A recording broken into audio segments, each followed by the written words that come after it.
Welcome to week 9 of Sunday School, our faith formation videos on the Beatitudes. So we are on week 9 where we're going to talk about the line in the Beatitudes where Jesus said, "Blessed are the peacemakers." So what comes to mind when you think of the word peace?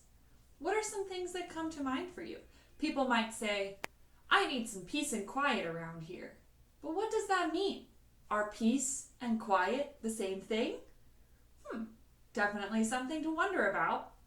Now, I think we have Gretchen who's going to read the verse for us that Jesus says from the Beatitudes. Matthew, the book of Matthew, chapter 5, verse 9. Jesus says, "Blessed are the peacemakers, for they will be called the children of God."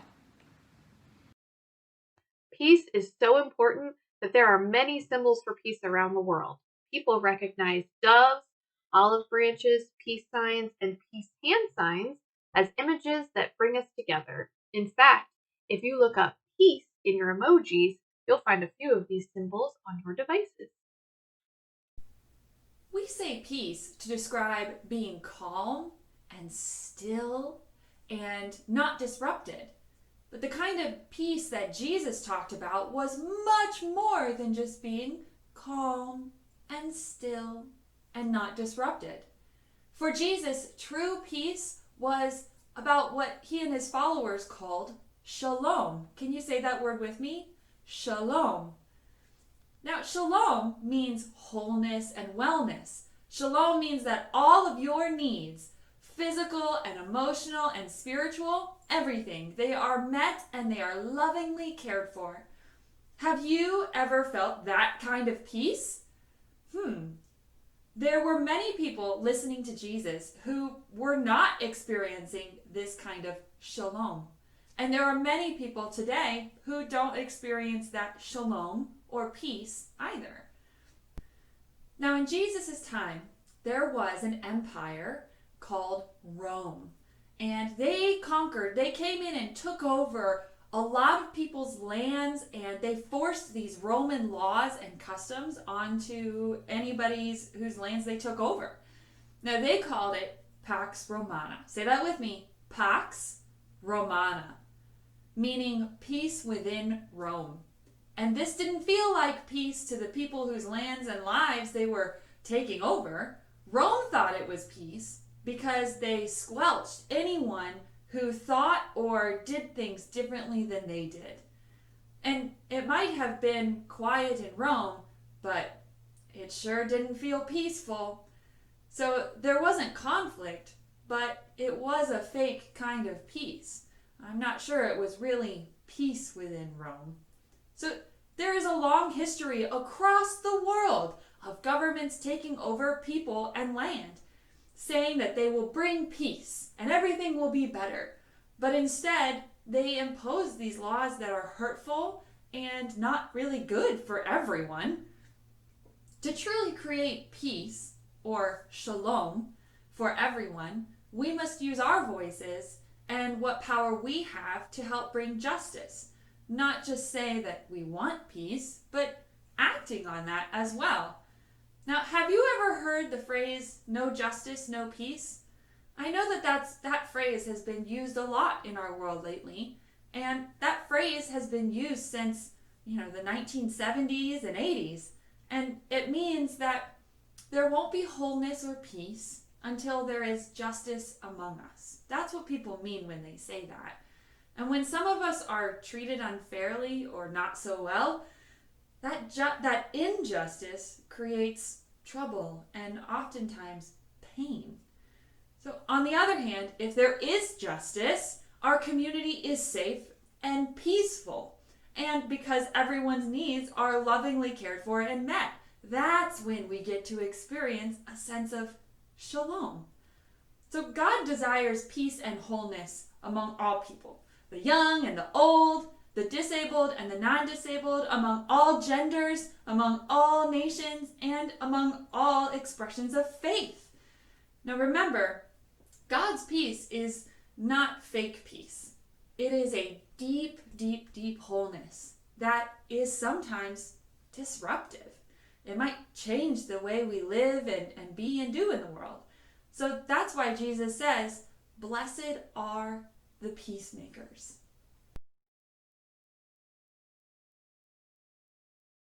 Now, before we transition to our next activity, I would like to give you a blessing again. Remember, hold out those hands and then put it into your heart to receive that blessing. May God bless you with peace so that you can be a peacemaker.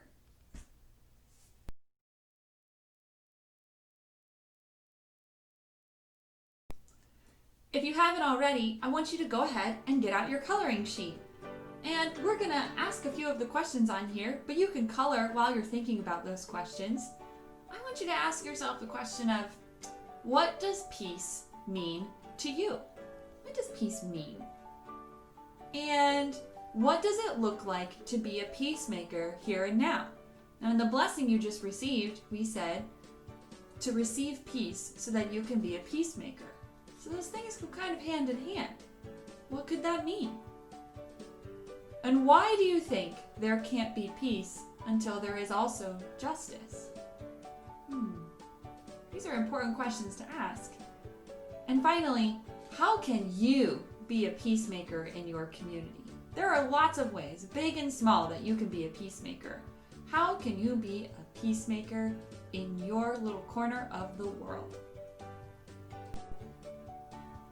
Okay, now we're moving on to our activity. You should have received your activity sheets in the mail a few weeks ago, and they should look a little bit something like this. I think there are 2 or 3 of them that look like this. And what we're going to do is you are going to cut along this line. So we're going to go ahead and cut along that middle line of the sheet, all right? And then once you have just the one sheet, there are 2 more lines to cut. You see those? Go ahead and cut those.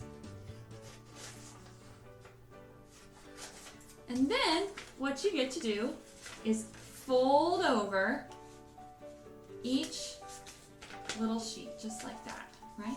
So it looks like that. And what's going to happen is we're going to talk about each of the patterns. We're going to talk about patterns today.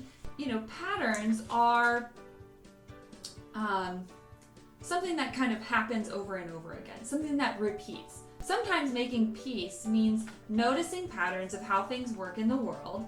And again, right, patterns are those things that repeat over and over again. And some of these patterns, where people live or what schools you go to, they might work for some, they might be good for some, but the patterns aren't always good for everyone. So being a peacemaker might mean disrupting those patterns and saying, I'm not sure this one works quite well. I don't think it values everyone. So how can we create a new pattern to help bring shalom in our world? Now we're going to use the example on the sheet that says, young people need some peace. Okay? Now at the bottom here, one of the patterns that we have in this world are, we have phones. We have phones and we have computers and all sorts of things that help us out and help us to communicate and connect with one another. But sometimes those things aren't used in really, really good ways for everyone. So this story, this pattern says, young people send messages to one another on their phones. That's an okay pattern, right? To start out with. But these messages can sometimes be rude and mean. Has that ever happened to you, or do you know of somebody that has happened to? Then, some people who get these messages, how does it make you feel if you don't receive a very kind message? It can make you feel alone and hurt. So, if young people need some peace, what are some ways that we can do things a little differently? Instead of sending messages that are rude and mean, what do we need to do that's differently? I want you to write that here or draw a picture of what needs to happen that will be a little bit different. And then finally, some people who get these messages feel alone and hurt. So if somebody gets a happy message instead of a mean, angry message, how would that make them feel? You can put that in this spot. Then, once you're all done, you'll see that you have created a new pattern.